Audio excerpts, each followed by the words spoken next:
The glass walls of the 32nd floor reflected a city that never waited for anyone, and inside that reflection sat a man who believed he had already seen everything life could throw at him.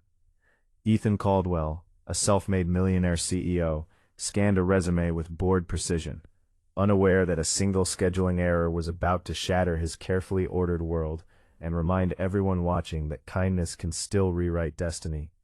Before we go any further, if you believe in kindness, second chances, and the power of unexpected moments, please like this video, share it with someone who needs hope today, subscribe to the channel, and tell us in the comments where you're watching from.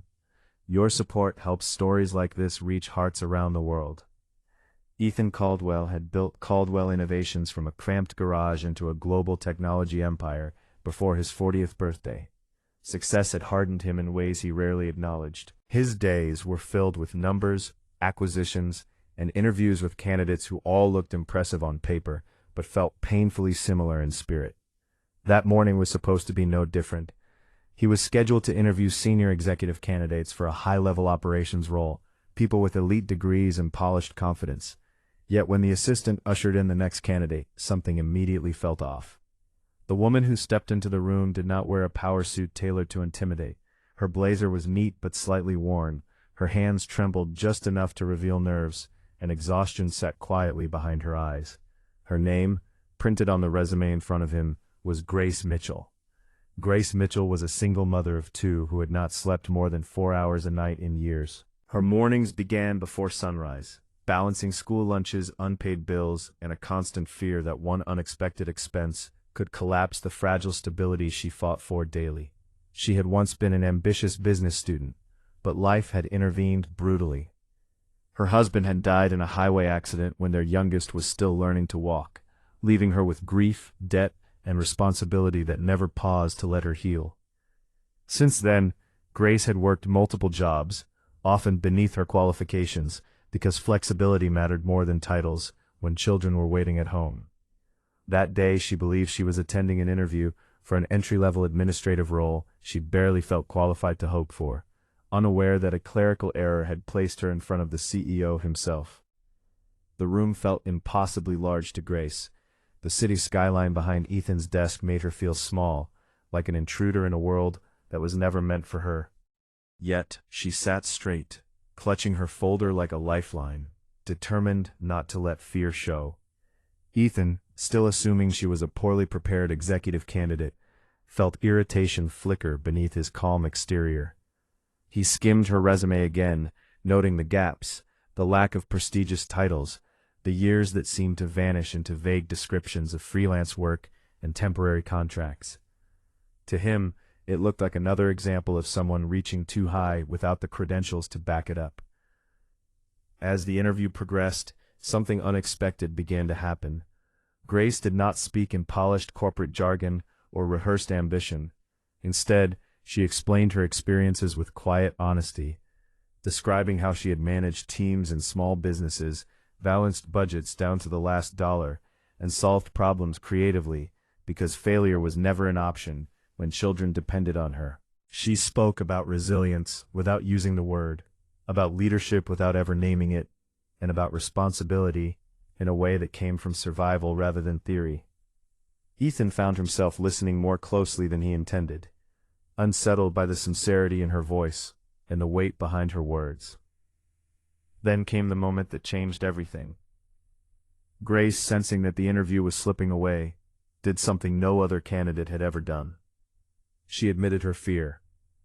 She explained that she knew she did not look like the kind of person who belonged in that room, but she believed that her life had trained her in ways no MBA ever could. She described managing chaos, making impossible choices, and leading with empathy, because people's lives were affected by every decision she made. She did not ask for pity or special treatment. She asked for a chance to prove that her lived experience had value. The room grew quiet, and for the first time in years, Ethan felt something crack inside him. He remembered his own past, a memory he usually kept buried beneath success. He had grown up watching his mother struggle after his father left, juggling jobs, exhaustion, and fear with a strength he had only appreciated after it was too late to tell her. He saw that same strength now sitting across from him, wrapped in humility instead of arrogance. The interview was no longer about a role or a mistake. It had become a mirror reflecting the kind of leader he had become and the kind he still had the power to be. Ethan paused the interview and reviewed the schedule, finally realizing the error that had brought Grace into his office. She was not supposed to be there at all. A lesser man might have ended the conversation immediately, apologized politely, and sent her on her way. Instead, Ethan did something that shocked not only Grace but everyone who would later hear the story. He asked her to stay. He asked deeper questions. Not about titles or gaps, but about values, priorities, and how she made decisions when everything was on the line. Grace answered with the same raw honesty, unaware that her life was pivoting in real time. Days later, Grace received a call she assumed was a rejection. Instead, it was an offer. Not for the administrative role she had applied for, but for a newly created position, overseeing internal operations and employee welfare, a role that required empathy, discipline, and real-world problem-solving.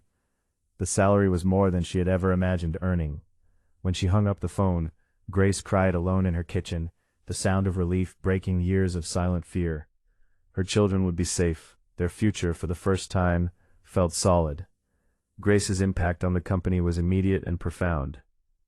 She restructured workflows to support employees with families, improved retention, and fostered a culture of understanding without sacrificing performance. Productivity rose, not because people were pushed harder, but because they felt seen.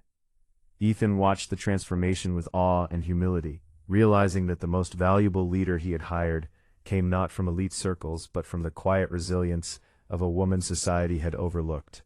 As the months passed, the story spread through the company and beyond, becoming a symbol of what happens when opportunity meets compassion. Grace never forgot where she came from, and Ethan never forgot the lesson he had learned by accident. Sometimes the most important interviews are not the ones we plan, and sometimes the people who change us the most are the ones we almost dismiss. If this story touched your heart, if it reminded you that kindness can change lives, and that strength often hides behind humility, please like this video, share it with someone who needs encouragement, and subscribe to the channel for more stories that restore faith in humanity. Before this video ends, we have one special request for you. Please comment below and tell us what this story made you feel, because your words might be exactly what someone else needs to read today.